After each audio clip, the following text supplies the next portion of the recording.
Hey guys, welcome back to our YouTube channel Garima life science academy. इस lecture में हम क्या पढ़ेंगे? इम्यूनोलॉजी। ये जो हमारा सीरीज है इम्यूनोलॉजी का सीरीज है। इस लेक्चर में हम पढ़ेंगे एंटीबॉडी स्ट्रक्चर एंड फंक्शन। क्या पढ़ेंगे? Antibody structure and function. तो हमने प्रीवियस क्लासेस में जो एंटीजन के टाइप्स, उसके जो डेफिनेशन, उसके डिफरेंट प्रॉपर्टीज, वो सब हमने प्रीवियस क्लासेस में देखा था। तो आप उसको फॉलो कर सकते हैं, आप इंटरलिंक करके पढ़ सकते हैं, ताकि आपको जो एंटीजन है वो समझ में जब अच्छे से आ जाएगा तो आप एंटीबॉडी को फर्दर सीखना चाहेंगे। तो इस लेक्चर में हम इसी को पढ़ेंगे, ताकि पहले हमने इम्यूनोलॉजी का जो सीरीज था उसमें हमने हिस्ट्री पढ़ा, इनेट इम्यूनिटी, एडाप्टिव, फिर हमने एंटीजन पढ़ा। अब हम एंटीबॉडी पढ़ेंगे। फिर इसके बाद जो हमारा एंटीजन एंटीबॉडी डिफरेंट रिएक्शंस हैं, ये सब पढ़ेंगे, एमएससी पढ़ेंगे। तो फर्दर आप डिटेल को, जो हमारा लेक्चर है इसमें हम पूरा जो सीएसआईआर और गेट बी का सिलेबस है गेट का, वो हम इसमें कवर करेंगे। और as a important topic, important slides को हम फोकस करेंगे, ज़्यादा इधर उधर की नहीं बातें करेंगे, हम इंपॉर्टेंट टॉपिक पढ़ेंगे। तो आप इसको फॉलो कर सकते हैं अपने प्रिपरेशन के लिए, गेट बी, सीएसआईआर और गेट के लिए। तो विदाउट डिले हम पढ़ते हैं एंटीबॉडीज और हैवी ग्लोबुलर प्लाज्मा प्रोटीन्स। तो एंटीबॉडी क्या होती हैं? एंटीबॉडीज जो होती हैं वो हैवी ग्लोबुलर प्लाज्मा प्रोटीन होती है, जो इनका मोलिकुलर वेट होता है 150 किलो डाल्टन होता है। इनका मोलिकुलर वेट 150 किलो डाल्टन होता है। ये हैवी और ग्लोबुलर प्रोटीन होती है, इनको हम बोलते हैं इम्यूनोग्लोबुलिन। एंटीबॉडीज को हम और दूसरे नाम से जानते हैं इम्यूनोग्लोबुलिन, क्योंकि ये इम्यून सिस्टम को हमारे एक्टिवेट करती हैं, इसलिए इसको बोलते हैं इम्यूनोग्लोबुलिन। ये ग्लोबुलर प्रोटीन भी होती हैं, इनको एंटीबॉडीज भी कहते हैं। तो इनके बहुत सारे नाम हैं, तो आप कंफ्यूज मत होना। Antibodies, immunoglobulin, Y shape molecule और ग्लोबुलर प्लाज्मा प्रोटीन भी इनको बोलते हैं। इनका मॉलिक्यूलर वेट 150 किलो डाल्टन होता है। जो इनका बेसिक स्ट्रक्चर होता है सारी क्लासेस का, उसका ऑलमोस्ट सेम होता है सारी एंटीबॉडीज का। The basic structure of all antibodies are same. There are 4 polypeptide chains, 2 identical heavy chain and 2 identical light chains. तो जो हमारे एक जनरल एंटीबॉडी का स्ट्रक्चर होता है, उनके पास 4 पॉलीपेप्टाइड चेन होते हैं। दो जो आइडेंटिकल हैवी चेन्स होते हैं, हमारा जो बड़ा शेप होता है, अभी हम नेक्स्ट डायग्राम में हम देखेंगे कि हमारा एंटीबॉडी का स्ट्रक्चर। तो हमारे जो होते हैं 2 हैवी चेन्स आइडेंटिकल और 2 identical light chain. Light chain means छोटा चेन। जो ये दोनों होते हैं वो आइडेंटिकल होते हैं, दोनों हैवी चेन सेम होंगी, दोनों लाइट चेन सेम होंगे, कनेक्टेड बाय डाइसल्फाइड बॉन्ड। तो जो हमारे ये हैवी चेन और लाइट चेन होते हैं, ये आपस में डाइसल्फाइड बॉन्ड से जुड़े रहते हैं। तो light chain consist polypeptide of about 22,000 Dalton. तो जो हमारा ये लाइट चेन है वो किससे मिलकर के बना होता है? जो हमारे पॉलीपेप्टाइड्स होते हैं कितने की?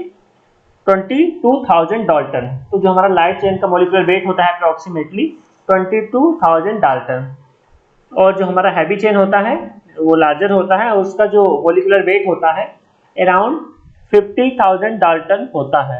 तो जो हमारा हैवी चेन है उसका 50,000 डाल्टन पॉलीपेप्टाइड चेन, या मॉलिक्यूलर वेट। जो हमारा लाइट चेन होता है उसका 22,000 डाल्टन होता है। तो हमारे पास दो होते हैं, तो एक का 50 और उसका 20,000 डाल्टन हमारा पॉलीपेप्टाइड चेन का होता है, बना होता है। There are 5 types of immunoglobulin heavy chain in mammals. तो जो हमारे हैवी चेन्स है इम्यूनोग्लोबुलिन के और एंटीबॉडीज की, वो 5 टाइप्स के पाए जाते हैं। किसमें? मैमल्स में। मैमल्स मीन्स ह्यूमंस बीइंग्स, जो भी हमारे मैमल्स हमारे इंटररिलेटेड स्पीसीज हैं, उसमें 5 टाइप्स के इम्यूनोग्लोबुलिन हैवी चेन्स पाए जाते हैं, denoted by the Greek letters alpha, gamma, epsilon, delta and mu. इसको हम ग्रीक लेटर से डिनोट करते हैं, alpha, gamma, epsilon, delta and mu. तो ये हमारा जो है ये हैवी चेन के बेस पर हम इसको कैटेगराइज करते हैं। इनको जो कैटेगरी है alpha, alpha, gamma, epsilon, delta and mu. There are 2 types of immunoglobulin light chain in mammals. तो हमारा जो हैवी चेन है वो 5 टाइप्स का होता है, आपने देख ही लिया।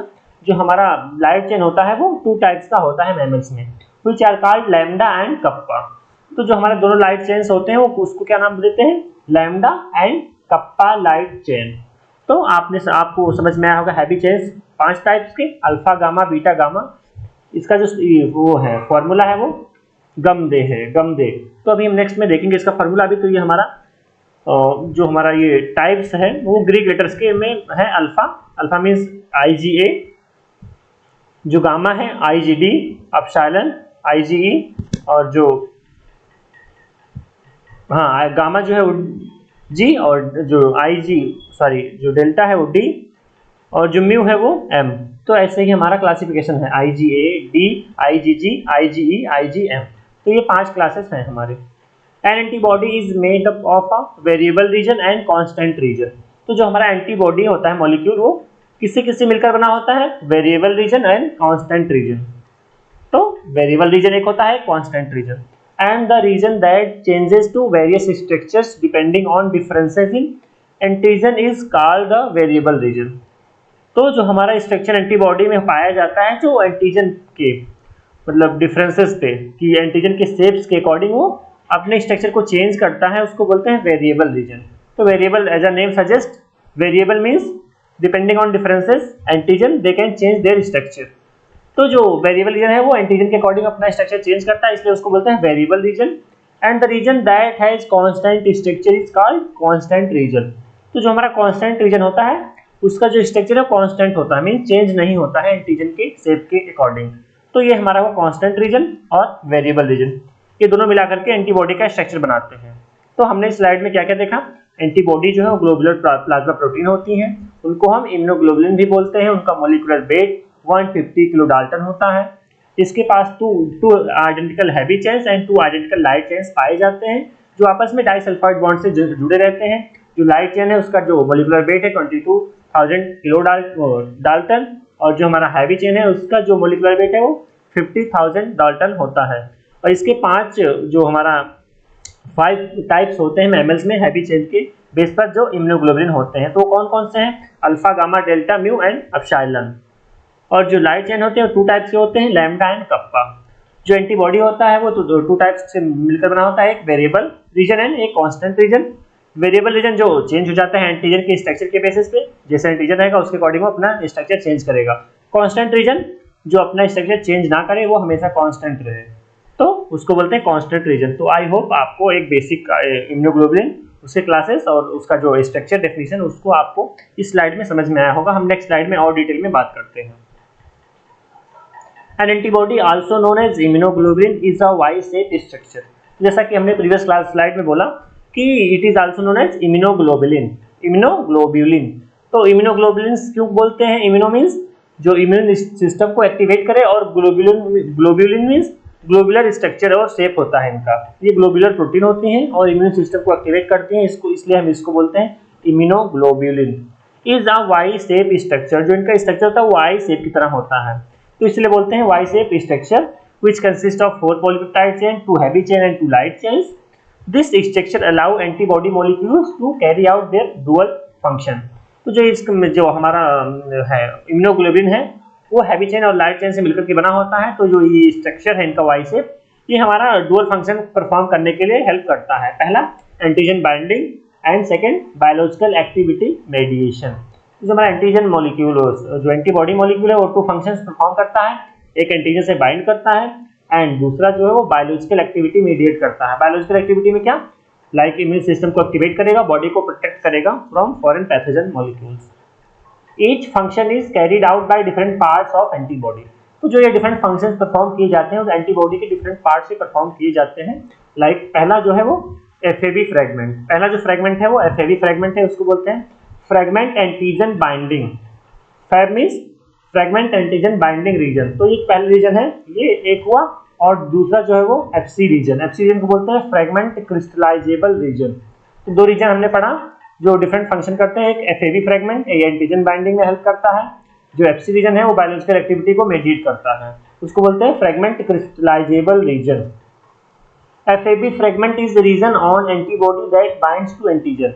तो जो एफएबी फ्रेगमेंट है वो एंटीजन से बाइंड करता है, किसके सरफेस पे पाया जाता है? एंटीबॉडी के। It is composed of 1 constant and 1 variable domain of each of the heavy and light chain.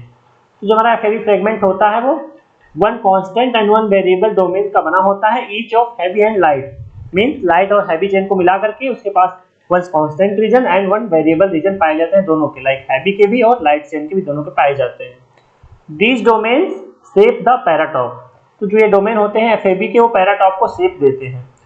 जो पैराटॉप है वो क्या होता है? Antigenic binding site. तो ये पैराटॉप एंटीजेनिक बाइंडिंग साइट होता है जो एंटीबॉडी के सरफेस पे पाया जाता है। At the amino terminal end of monomer. तो जो एंटीजन मॉलिक्यूल्स होता है हमारा, एंटीबॉडी, उसके एंड टर्मिनल के एंड पे ये पैराटॉप पाया जाता है और एंटीजन बाइंडिंग में हेल्प करता है। एफसी रीजन क्या है? Is the tail region of an antibody that interact with cell surface receptor. तो जो हमारा एफसी रीजन है वो हमारा टेल रीजन पे पाया जाता है एंटीबॉडी के, और वो किससे इंटरेक्ट करता है? हमारे सेल सरफेस रिसेप्टर से। जो भी हमारे एंटीजन होते हैं, जो कोई भी मॉलिक्यूल्स उसके सेल सरफेस रिसेप्टर से ये एक्टिवेट मतलब इंटरेक्ट करता है, उसको बोलते हैं एफसी रिसेप्टर्स। इसके पास एफसी रिसेप्टर्स पाए जाते हैं, उसके थ्रू ये इंटरेक्ट करता है सेल सरफेस रिसेप्टर से। And some protein of the complement system, और कुछ कॉम्प्लीमेंट की प्रोटीन होती है उनसे भी ये इंटरेक्ट करता है। तो जो हमारा एफसी रीजन है वो सेल सरफेस से इंटरेक्ट करेगा और कॉम्प्लीमेंट प्रोटीन से बाइंड करेगा। This property allows antibodies to activate the immune system. तो जो ये प्रॉपर्टी है बाइंड करता है सेल सरफेस पे और कॉम्प्लीमेंट प्रोटीन से, उसके थ्रू ये एक्टिवेट करता है इम्यून सिस्टम को। The Fc region of immunoglobulin G's bear a highly conserved N glycosylation site. तो जो हमारा एफसी रीजन होता है इम्यूनोग्लोबुलिन का, उसके पास कंजर्व डोमेन होता है जीएस, और वो एन ग्लाइकोसाइलेशन की साइट होती है। वो कंजर्व साइट एन ग्लाइकोसाइलेशन की साइट होती है। तो मेक श्योर जो हमारा एन ग्लाइकोसाइलेशन कहाँ होता है, वो एफसी रीजन पे एक कंजर्व साइट है, उस पर ही होता है। तो इसमें हमने देखा FAB fragment, FC fragment, different antigenic binding site और पैराटॉप, और एन ग्लाइकोसिलेशन कहाँ पाया जाता है। तो ये हमने इसमें देखा। नेक्स्ट स्लाइड में हम स्ट्रक्चर देखेंगे। तो ये हमारा जो ये हमारा है ये एंटीबॉडी का ये स्ट्रक्चर है, वाई शेप आपको दिख रहा होगा, ये हमारा वाई शेप मॉलिक्यूल है। तो ये हमारा हैवी चेन और लाइट चेन से मिलकर के बना होता है। तो जो हमारा ये इसमें दिखाया भी गया है कि जो पूरा कंप्लीट बड़ा वाला हमारा जो स्ट्रक्चर है ये, इसलिए हमारा हैवी चेन है, ये हमारा हैवी चेन है, इसमें मेंशन भी है। और ये हमारा जो ऊपर का ये छोटा छोटा है, ये डिफरेंट कलर से डार्क ब्लू है, ये लाइट चेन है। लाइट चेन का ये जो पहले ऊपर वाला है ये स्ट्रक्चर, ये है light chain hyper variable region. तो ये जो ये है light chain hyper variable reason, और जो ये स्ट्रक्चर है वो heavy chain hyper variable reason है। और जो ये रीजन है ये इसको बोलते हैं पपेन क्लीवेज साइट। जो हमारा पपेन एंजाइम होता है वो इसी रीजन पे क्लीव करता है, किस पे? हिंज रीजन पे क्लीव करता है। इसी को हिंज रीजन भी बोलते हैं। जो हमारा ये यहाँ से ये स्ट्रक्चर है ना, ये इसको बोलते हैं हिंज रीजन।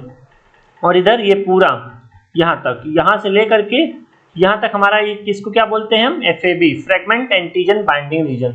यहाँ से यहाँ तक फ्रेगमेंट एंटीजन बाइंडिंग रीजन है, जो ये आपस में जुड़े हुए हैं हमारे हैवी चेन और लाइट चेन। इसको बोलते हैं इंटरचेन डाइसल्फाइड बॉन्ड। क्या है ये? इंटरचेन। इंटरचेन मीन्स दो मॉलिक्यूल्स, एक हैवी एंड एक लाइट आपस में जुड़े हुए हैं, तो इसको बोलते हैं डाइसल्फाइड बॉन्ड। इंटरचेन मीन्स जब दो डिफरेंट मॉलिक्यूल्स के बीच में बॉन्ड बने उसको बोलते हैं इंटरचेन। इंटरचेन डाइसल्फाइड बॉन्ड मीन्स सेम ही चेन में, जो हैवी चेन है CH2 डोमेन और CH3 डोमेन में, कांस्टेंट हैवी 2 कांस्टेंट हैवी 3 में जो ये आपस में डाइसल्फाइड बॉन्ड बना हुआ है ये दोनों के बीच में, इसको हम बोलते हैं intra chain. Means same chain में डाइसल्फाइड बॉन्ड बना है, और इसमें इंटरचेन मतलब दो, एक हैवी और एक लाइट के बीच में डाइसल्फाइड बॉन्ड बना है, उसको जोड़ रहा है, इसको बोलते हैं इंटरचेन। तो आपको समझ में आ गया। और जो नीचे का ये रीजन है यहाँ, ये इसमें हम देख सकते हैं ये जो हमारा रीजन है ये इसको बोलते हैं एफसी रीजन। क्या है ये? Fc region. यहाँ तक एफसी रीजन है, इसको बोलते हैं बायोलॉजिकल एक्टिविटी मीडिएशन। तो जो एफसी रीजन है वो यहाँ से यहाँ तक है, बायोलॉजिकल एक्टिविटी को मेडिएट करता है। और ये वाला रीजन यहाँ एफएबी रीजन यहाँ से यहाँ तक है, वो एंटीजन बाइंडिंग रीजन है हमारा। तो वो एंटीजन बाइंडिंग एफएबी यहाँ तक एंटीजन बाइंडिंग रीजन है, एफसी बायोलॉजिकल एक्टिविटी रीजन है, और ये इधर हिंज रीजन है। और ये जो हमारा ये हिंज रीजन के जस्ट नीचे थोड़ा सा पेप्सिन क्लीवेज साइट है। तो जस्ट हिंज रीजन के नीचे पेप्सिन क्लीवेज साइट है, जो हमारा पेप्सिन एंजाइम है उसको वहां से क्लीव करेगा। उसके नीचे ही कॉम्प्लीमेंट बाइंडिंग रीजन है, जो हमारा ये राउंड स्ट्रक्चर है, ये आप देख रहे होंगे डायग्राम में कि हमारा कॉम्प्लीमेंट बाइंडिंग रीजन है। उसके ही नीचे जस्ट कार्बोहाइड्रेट बाइंडिंग रीजन है, वो कार्बोहाइड्रेट यहाँ पे पाया जाता है।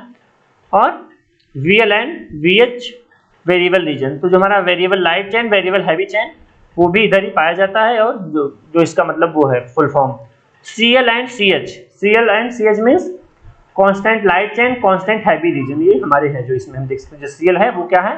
Constant light chain, and CH means constant heavy chain, VL means variable light chain, and VH means variable heavy chain. तो आप देख सकते हैं ये जो है ये variable heavy chain, variable light chain, constant heavy chain, constant light chain, constant heavy chain 2, constant heavy chain 3। Same उसी तरीके से इधर भी हम देख सकते हैं। तो आई होप आपको एंटीबॉडी का स्ट्रक्चर समझ में आ गया होगा। जो छोटा है वो लाइट चेन, जो बड़ा है वो हैवी चेन। ये हैवी चेन का हाइपर वेरिएबल रीजन, ये लाइट चेन का हाइपर वेरिएबल रीजन। ये यहाँ से लेकर के यहाँ तक एफएबी है, fragment antigen binding region, antigen यहाँ से बाइंड करेगा। उसके नीचे जो है एफसी रीजन है, वैल्यूएबल एक्टिविटी को परफॉर्म करेगा। ये हमारे डाइसल्फाइड बॉन्ड है आपस में जो जुड़े हुए हैं, एक इंट्राचेन एक इंटरचेन। इंटरचेन मींस दो मॉलिक्यूल के बीच में, इंटरचेन सेम मॉलिक्यूल के बीच में। इधर पपेन क्लीवेज साइट है, ये हिंज रीजन साइट है, उसके जस्ट नीचे पेप्सिन क्लीवेज साइट है, उसके नीचे कॉम्प्लीमेंट बाइंडिंग रीजन है जहाँ पे कॉम्प्लीमेंट प्रोटीन बाइंड करती है, उसके नीचे कार्बोहाइड्रेट इधर है बाइंडिंग रीजन और मोइटी। फिर VLNCH का मतलब variable light and variable heavy chain, constant light and constant heavy chain. तो ये हमारा जो एक स्ट्रक्चर है एंटीबॉडी का जनरल स्ट्रक्चर है पूरा, मतलब आप अच्छे से समझ गए होंगे। नेक्स्ट जो हमारा different classes and types of antibodies.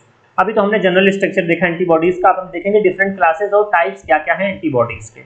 तो serum containing antigen specific antibodies is called anti serum. जो सीरम में हमारे डिफरेंट एंटीजन स्पेसिफिक एंटीबॉडीज पाए जाते हैं उसको हम एंटी सीरम बोलते हैं। क्या बोलते हैं? Anti serum. द 5 टाइप्स हैं immunoglobulin G, M, immunoglobulin A, immunoglobulin D and immunoglobulin E isotypes are classified according to the type of heavy chain constant region। तो जो हमारे टाइप्स ऑफ आइसोटाइप्स हैं एंटीबॉडीज के, वो किसके बेस पर क्लासिफाइड किए गए? हैवी चेन के कांस्टेंट रीजन के बेसिस पे क्लासिफाई किए गए हैं। 5 आइसोटाइप्स होते हैं and are distributed and function differently in the body. जो डिफरेंट हमारे ये आइसोटाइप्स हैं वो डिफरेंट बॉडी में डिफरेंट जगह पाए जाते हैं और फंक्शन डिफरेंट टाइप्स के परफॉर्म करते हैं। तो वन बाय वन हम देखते हैं उनका फंक्शन और वो कहाँ कहाँ पाए जाते हैं। तो पहला जो हमारा मॉलिक्यूल है वो इम्यूनोग्लोबुलिन A। पहला मॉलिक्यूल है इम्यूनोग्लोबुलिन A। ये डायमर होता है और ये जो secrete dimer secreted into mucosal surface such as gut, respiratory tract and urogenital tract that prevents mucosal invasion into the body by pathogens. तो जो हमारा इम्यूनोग्लोबुलिन A है वो डायमर होता है, सिक्रेट होता है, सिक्रेटिंग फॉर्म में डायमर होता है, म्यूकोसल सरफेस, गट, रेस्पिरेटरी ट्रैक्ट, यूरोजेनिटल ट्रैक्ट में ये सिक्रेट होता है इम्यूनोग्लोबुलिन A।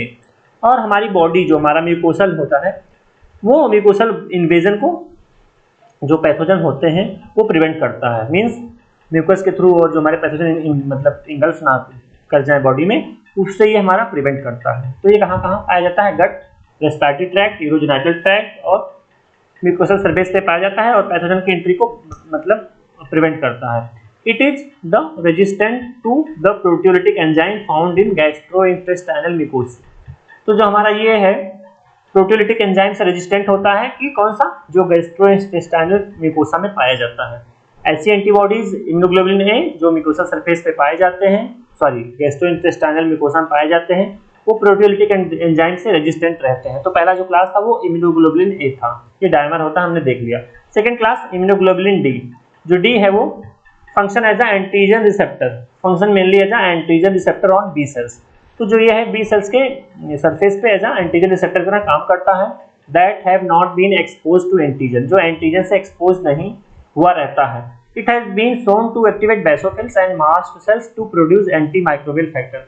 ये भी देखा गया है कि जो इम्यूनोग्लोबुलिन D है वो बेसोफिल्स और मास्ट सेल को एक्टिवेट करता है। जब वो एक्टिवेट हो जाते हैं तो वो एंटी माइक्रोबियल फैक्टर्स को प्रोड्यूस करते हैं जो कि एंटीजन को किल करने में हेल्प करते हैं। नेक्स्ट जो थर्ड क्लास है वो इम्यूनोग्लोबुलिन E है। Found in circulation and binds to allergens triggering histamine release from mast cell and basophils. तो जो हमारा इम्यूनोग्लोबुलिन E है एज अ नेम सजेस्ट ये एलर्जिक रिस्पॉन्स में पाया जाता है, ये सर्कुलेशन में पाया जाता है, ये बाइंड करता है एलर्जन से, डिफरेंट एलर्जन जो होते हैं उनसे बाइंड करेगा और हिस्टामिन्स को रिलीज करेगा by activating mast cell and basophils. तो ये क्या करता है? ये एलर्जिक रिस्पॉन्स में रहेगा, मास्ट सेल और बेसोफिल्स को एक्टिवेट करेगा और वो हिस्टामाइन्स और बहुत सारे साइटोकाइन्स का प्रोडक्शन करते हैं और ये सब हमारे जो है वो जाकर के पैथोजेंस को किल करते हैं। Also protect against parasitic worms. तो जो हमारा इम्यूनोग्लोबुलिन है वो पैरासिटिक वर्म्स के अगेंस्ट भी प्रोटेक्शन बॉडी को प्रोवाइड करता है। तो हमने 3 क्लास देखा, इम्यूनोग्लोबुलिन A और इम्यूनोग्लोबुलिन D और इम्यूनोग्लोबुलिन E। तो जो इम्यूनोग्लोबुलिन E है एलर्जिक रिस्पॉन्स में, D जो हमारा है वो बी सेल्स के सरफेस पे एज एंटीजन का काम करता है।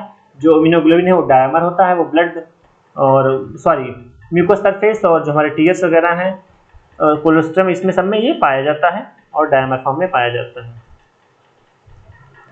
जो हमारा लास्ट फोर्थ क्लास है immunoglobulin G has 4 different forms and provide the majority of antibody based immunity against invading pathogen as best option of any type of antibody। तो जो हमारा है ये इम्यूनोग्लोबुलिन हो ये 4 डिफरेंट फॉर्म्स में पाया जाता है। तो इसके डिफरेंट 4 फॉर्म्स हैं G1, G2, G3 and G4। और जो ये मेजॉरिटी ऑफ एंटीबॉडी हमारा जो इम्यूनिटी देता है वो इम्यूनोग्लोबुलिन जी प्रोवाइड करता है अगेंस्ट इन्वेडिंग पैथोजेंस। और ये सबसे अच्छा ऑप्सोनिन की तरह काम करता है एनी टाइप ऑफ एंटीबॉडी। तो जितने भी एंटीबॉडीज पाई जाती हैं उनसे सबसे अच्छा ये हमारा है और डिफरेंट मतलब इम्यून रिस्पॉन्स देता है बॉडी को और बेस्ट ऑप्सोनिन की तरह काम करता है। This is because it express a tail for Fc receptor on phagocytes to bind to which activate phagocytosis. तो ये कैसे होता है कि इसके जो टेल पे है एफसी रिसेप्टर्स पाए जाते हैं फेगोसाइटिक सेल्स के लिए। तो इसके सेल पे टेल पे एफसी रिसेप्टर्स पाए जाते हैं जो फेगोसाइटिक सेल्स से बाइंड करते हैं और फेगोसाइटोसिस को एक्टिवेट करते हैं। जब फेगोसाइटिक सेल्स एक्टिवेट हो जाती हैं तो हमारे जो पैथोजेंस होते हैं उनको किल करके डिग्रेड कर देती हैं और बॉडी को प्रोटेक्ट करती हैं। It is the only antibody capable of crossing the placenta. तो जो हमारा प्लेसेंटा क्रॉस करती है वो इम्यूनोग्लोबुलिन जी अकेली है। तो ये प्लेसेंटा को क्रॉस करती है that to give passive immunity to foetus. तो ये जो प्लेसेंटा से क्रॉस कर जाती है और जो हमारा फीटस ग्रो करता रहता है मदर्स के उसमें उसको पैसिव इम्यूनिटी मिलती है and can activate the classical complement system. और ये क्लासिकल कंपोनेंट जो हमारा क्लासिकल कॉम्प्लीमेंट सिस्टम होता है ये इसको भी एक्टिवेट करती है। जो हमारा लास्ट है इम्यूनोग्लोबुलिन एम, जो ये एम है वो सरफेस पे बी सेल्स के सरफेस पे एज अ मोनोमर एक्सप्रेस करता है और जब वो सिक्रेटेड फॉर्म में रहेगा तो पेंटामर होगा। तो जो अगर बी सेल्स के सरफेस पे है तो मोनोमर है, अगर वो सिक्रेटेड फॉर्म में है तो वो पेंटामर है with very high avidity. With very high avidity, avidity means overall binding site. तो इसके पास ये पेंटामर होता है, ये पेंटामर होता है और ये डाइवैलेंट मतलब सॉरी डेकावैलेंट होता है।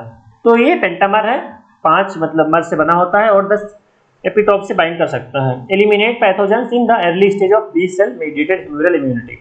तो ये पैथोजेंस को अर्ली स्टेज में एलिमिनेट करता है by B cell mediated immunity. जो ह्यूमरल इम्यूनिटी होती है blood related antibody related immunity, उससे ये एलिमिनेट करता है एंटीजन को और अर्ली स्टेज में प्रोटेक्शन और इम्यूनिटी प्रोवाइड करता है before there is sufficient immunoglobulin. जब तक कि सफिशिएंट इम्यूनोग्लोबुलिन जी रहे ना, मतलब उसके पहले immunoglobulin G free M. Like immunoglobulin G it can also activate the classical complement system. तो जो हमारा ये है इम्यूनोग्लोबुलिन जी की तरह ये भी कॉम्प्लीमेंट सिस्टम को भी एक्टिवेट करता है, B cell mediated immunity provide करता है और अर्ली स्टेज में पैथोजन को एलिमिनेट करके इम्यूनिटी प्रोवाइड करता है। तो हमने देखा immunoglobulin G majority function immunoglobulin G करता है। जो एम है वो हाई एबिलिटी होता है, इसके पास बी सेल्स के सरफेस पे मोनोमर में पाया जाता है और सिक्रेटेड फॉर्म में पेंटामर पाया जाता है और ये भी कॉम्प्लीमेंट सिस्टम को एक्टिवेट करता है। नेक्स्ट ये जो हमारा है डिफरेंट टाइप्स ऑफ एंटीबॉडी, उसका heavy chain, number of binding site, distribution and function. ये एज अ मास्टर स्लाइड है, इसमें सारे इम्यूनोग्लोबुलिन्स का स्ट्रक्चर पूरा डिटेल में एज अ समरी दिया हुआ है। तो आप इसको समरी स्लाइड की तरह यूज कर सकते हैं और एज अ इंपॉर्टेंट नोट्स अपने नोट्स में लिख सकते हैं। ये जो आपको ये जो टेबल है उसको आपको मदद करेगा ड्यूरिंग आपके एग्जामिनेशन। जब आपका एग्जाम पास नहीं होगा तो इसको आप यूज कर सकते हैं एज अ रिवीजन स्लाइड। तो हम इसमें बात करते हैं डिफरेंट एंटीबॉडीज के बारे में और उसका स्ट्रक्चर और फंक्शन। तो जो हमारा पहला क्लास है वो इम्यूनोग्लोबुलिन जी है। जो जी है वो एज अ मोनोमर फॉर्म में पाया जा रहा है, आप देख सकते हैं। जिसका हैवी चेन है वो गामा, इसको बोलते हैं, गामा से डिनोट करते हैं। जो इसका हैवी चेन है गामा है। Molecular weight 150 kilo Dalton. Number of antigens जो बाइंडिंग साइट है वो 2 है और जो percentage of total antibody in serum 80% पाया जाता है। ये सबसे ज़्यादा हाईएस्ट कंसंट्रेशन में ये पाई जाती है। फिक्सेस कॉम्प्लीमेंट यस, ये कॉम्प्लीमेंट सिस्टम को एक्टिवेट करती है। डिस्ट्रीब्यूशन इंट्रावेस्कुलर एंड एक्स्ट्रावेस्कुलर दोनों, मतलब एक्स्ट्रा एंड इंट्रा दोनों पाई जाती है। Function main blood antibody, neutralise toxins and opsonisation. तो मेन ब्लड की एंटीबॉडी है, टॉक्सिन्स को न्यूट्रलाइज करती है एंड ऑप्सोनाइजेशन में भी इन्वॉल्व रहती है। तो ये रहा इम्यूनोग्लोबुलिन जी। सेकेंड जो है इम्यूनोग्लोबुलिन एम, इसको हम एम म्यू से डिनोट करते हैं। जो इसका हैवी चेन है म्यू है। इसका जो मोलिकुलर वेट है वो 900 किलो डाल्टन है। तो इसका मोलिकुलर वेट ज़्यादा है as compared to immunoglobulin G. जिसके number of antigen binding site है वो 10 है। तो हमने बोला कि ये डेकावैलेंट है, मतलब 10 से बाइंड कर जाएगी और ये 2 से करती है। Percentage of total antibody in serum ये 6% पाई जाती है। ये भी कॉम्प्लीमेंट सिस्टम को एक्टिवेट करती है। ये ओनली इंट्रावेस्कुलर पाई जाती है।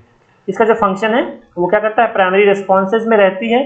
Fixes complement, monomer serve as a B cell receptor. तो इसके 3-4 फंक्शन है। एज अ प्राइमरी रिस्पॉन्स में रहती है, कॉम्प्लीमेंट सिस्टम को फिक्स करेगी, मोनोमर फॉर्म में एक्ट करती है बी सेल सरफेस के रिसेप्टर पे।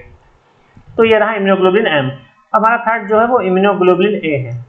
तो इसका जो स्ट्रक्चर है पेंटामर था इम्यूनोग्लोबुलिन एम का, अब इम्यूनोग्लोबुलिन ए है उसका जो स्ट्रक्चर है वो डाइमर है। ये एक स्ट्रक्चर डायमर है, एक सिंगल है। तो इसके भी डिफरेंट क्लासेस होते हैं। तो मेनली डायमर पाई जाती है जिसका हैवी चेन है अल्फा है। जो मोलिकुलर इसका वेट है वो 385 किलो डाल्टन होता है। नंबर ऑफ बाइंडिंग साइट 4 होते हैं। 4 क्यों? क्योंकि डायमर होती है तो 2 इधर 2 इधर, तो 4 इसके पास एंटीजन बाइंडिंग साइट है। क्योंकि ये नॉर्मल एंटीबॉडी के पास 2 एंटीजन बाइंडिंग साइट होती है, तो ये डायमर है तो इसके पास 4 एंटीजन बाइंडिंग साइट। ये तो 13% पाई जाती है टोटल सीरम में, और ये कॉम्प्लीमेंट सिस्टम को एक्टिवेट नहीं करती। ये इंट्रावेस्कुलर एंड सिक्रीशन में पाई जाती है। जो इसका फंक्शन है secreted into mucus, tears and saliva. Saliva, tears, mucus में ही सीक्रेटेड फॉर्म में पाई जाती है। जो फोर्थ है वो IgE, ये भी मोनोमर होती है। इसका जो वो हैवी चेन है वो एप्सिलॉन है। इसका मोलिकुलर वेट 200 किलो डाल्टन है। इसके जो number of antigen binding site है ये भी 2 ही है क्योंकि ये मोनोमर है। इसका जो मतलब अबेंडेंट है बहुत कम है, 0.002%, बहुत लेस। ये भी कॉम्प्लीमेंट सिस्टम को एक्टिवेट नहीं करती। ये वेसोफिल्स एंड मास्ट सेल्स को में मतलब डिस्ट्रीब्यूट रहती है इन सलाइवा एंड नेजल सिक्रीशन। ये सलाइवा एंड नेजल सिक्रीशन पाई जाती है, वेसोफिल्स और मास्ट सेल को एक्टिवेट करती है। Antibody of allergy and anti parasitic activity. तो जो ये एंटीबॉडी एलर्जी में रहती है और anti parasitic activity means parasites के अगेंस्ट ये काम करती है, तो ये एलर्जी में मेनली इन्वॉल्व रहती है। लास्ट जो है इम्यूनोग्लोबुलिन डी, ये भी मोनोमर है। इसका जो हैवी चेन का मतलब है वो डेल्टा है। क्या है? डेल्टा है। इसका मोलिकुलर वेट 180 किलो डाल्टन। इसका क्या है? 180 kilo Dalton. Number of antigen binding site 2 है इसका भी। जिसका अबंडेंस है वो 1% है। ये भी कॉम्प्लीमेंट सिस्टम को एक्टिवेट नहीं करती। ये लिम्फोसाइट के सरफेस पे पाई जाती है, बी सेल सरफेस पे एज एंटीजन की तरह काम करती है।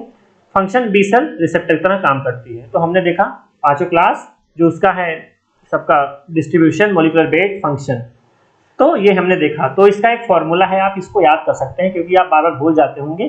तो इसका फॉर्मूला है गम दे।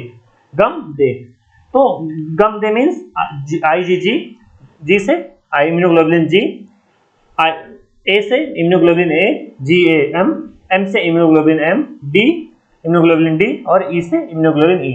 तो गम दे, GAMDE, गम दे। तो इससे आप याद रहेगा कि 5 क्लासेस हैं और उसके अकॉर्डिंग आप इसका जो भी फॉर्मूला है और डिफरेंट डिस्ट्रीब्यूशन पैटर्न और फंक्शन आप देख सकते हैं।